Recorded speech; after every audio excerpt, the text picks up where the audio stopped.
A discussion of the idea of a visitation of God in the Scriptures includes trials that we face. God has the power to relieve us of all forms of trouble and yet allows it. Although we don't see it when things aren't going well, trial can shape our character, strengthen us, and help us come to terms with ourselves and helps us realize that the Lord is with us.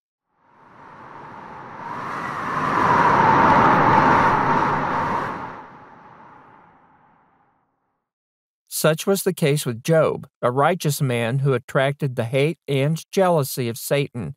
God allowed the devil to afflict Job, who appealed to God for deliverance.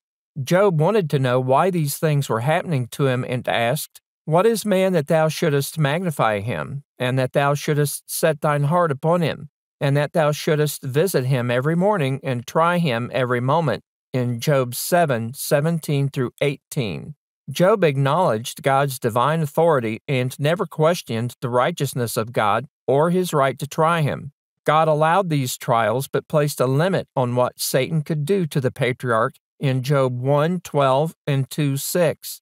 David was well acquainted with trial in his lifetime and knew how God preserved him. He writes, "Many are the afflictions of the righteous, but the Lord delivereth him out of them all," in Psalm 34:19. Christ warned his disciples that trials would come upon them as they continued the work he set before them. Christ stated, "And ye shall be hated of all men for my name's sake, but he that endureth to the end shall be saved," in Matthew 10:22. Christ added that some of them would be afflicted and killed. "Then shall they deliver you up to be afflicted, and shall kill you, and ye shall be hated of all nations for my name's sake," in Matthew 24:9. Christ told his disciples, "Lo, I am with you always, even unto the end of the world," in Matthew 28:20. And God will help us during times of need. Paul reinforces this, stating, "But God is faithful, who will not suffer you to be tempted above that ye are able, but will with the temptation also make a way to escape, that ye may be able to bear it,"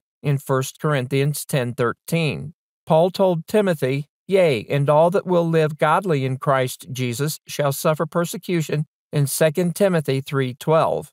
Peter speaks of the value of trial in regard to our faith. He states, "Wherein ye greatly rejoice, though now for a season, if need be, ye are in heaviness through manifold temptations, that the trial of your faith, being much more precious than of gold that perisheth, though it be tried with fire, might be found unto praise and honor and glory at the appearing of Jesus Christ," in 1 Peter 1:6-7. God's visitation during these periods strengthens and encourages us. Paul reminds us that the Scriptures themselves are there to assist us. "For whatsoever things were written aforetime were written for our learning, that we through patience and comfort of the Scriptures might have hope," in Romans 15:4.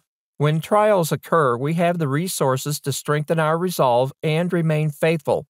Patience comes from a determination to remain faithful in spite of the bad things that will happen. Solomon wrote, "If thou faint in the day of adversity, thy strength is small," in Proverbs 24:10. We'll never grow stronger in our faith if we allow ourselves to weaken under the strain of trial. James tells us, "My brethren, count it all joy when ye fall into divers temptations, knowing this, that the trying of your faith worketh patience," in James 1:2-3. God allows us to be tried so that we'll be able to endure obstacles and setbacks that will take place during the course of our lives. As God's children, we must endure these, trusting in God who's able to strengthen us. The writer of Hebrews states, "For he hath said, I will never leave thee nor forsake thee, so that we may boldly say, The Lord is my helper, and I will not fear what man shall do unto me," in Hebrews 13:5-6. John also reminds us, "Ye are of God, little children, and have overcome them, because greater is he that is in you than he that is in the world," in 1 John 4:4. Although we don't think of trial as a visitation from God, we can be assured that the Lord cares for us and will be with us no matter what happens.